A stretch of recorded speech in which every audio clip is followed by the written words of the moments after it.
Naskah di Jawa Barat merujuk kepada tokoh-tokoh Nusantara sebagai penyebar Islam. Jadi, naskah-naskah yang ditulis oleh orang Sunda menggambarkan bagaimana Islamisasi yang ada di Jawa Barat. Atau mungkin merujuk kepada tokoh-tokoh Nusantara bagaimana Islam itu berkembang atau bagaimana nilai Islam yang ada dalam kehidupan tokoh yang ada dari Nusantara.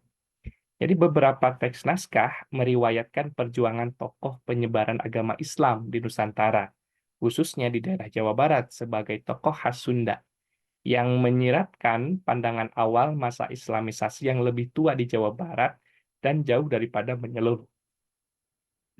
Tokoh-tokoh yang muncul dalam masa ini antara lain adalah Kean Santang, Walang Sungsang, Rara Santang, yang diperkirakan hidup dalam suasana kurun waktu antara abad 13 ya, abad 13 sampai abad ke-11.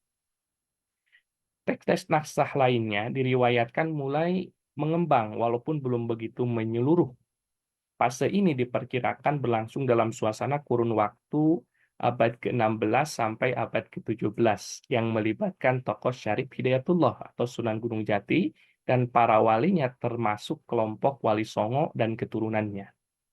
Nah, naskah yang tergolong yang di dalam kelompok tersebut diantaranya lah Wawacan Babat Godog, Wawacan Gagak Lumayung, Wawacan Kean Santang, Wawacan Babat Banten, Wawacan Walang Sungsang, Sajarah Sunan Rahmat, Wawacan Sajarah Paruwali, Carita Prabu Kean Santang, Wawacan Babat Cirebon, Sajarah Ambia, dan Wawacan Rara Santang.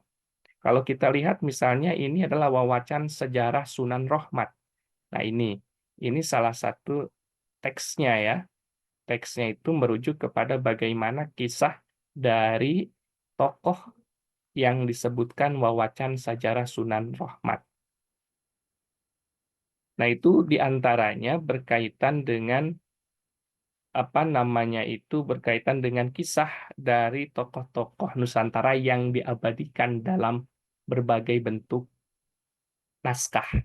Kalau kita lihat dari tulisan ini, misalnya yang ini ya, Ieu Sajarah Sunan Rohmat Suci. Bismillahirrohmanirrohim.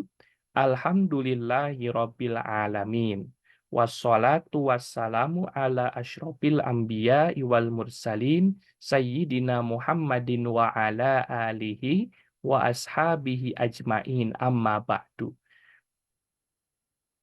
Ini misalnya penulis Al-Hajj Saifuddin Sholih. Ini tempat Sukabumi, Zulhijjah 1413 Hijriah atau 1993 Masehi. Jadi memang naskah yang ditulis boleh jadi ini adalah saduran ataupun salinan yang menggambarkan siapa itu Sunan Rohmat Suci.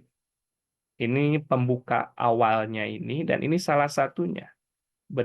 Dan ini memang ditulis tangan tahun 1993. Jadi naskah-naskah ini merujuk kepada naskah memang tahun 90-an, namun ingin menggambarkan tokoh-tokoh yang ada pada masa sebelumnya.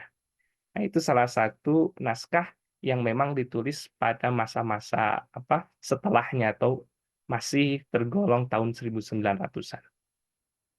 Nah, itu salah satu bentuk contohnya.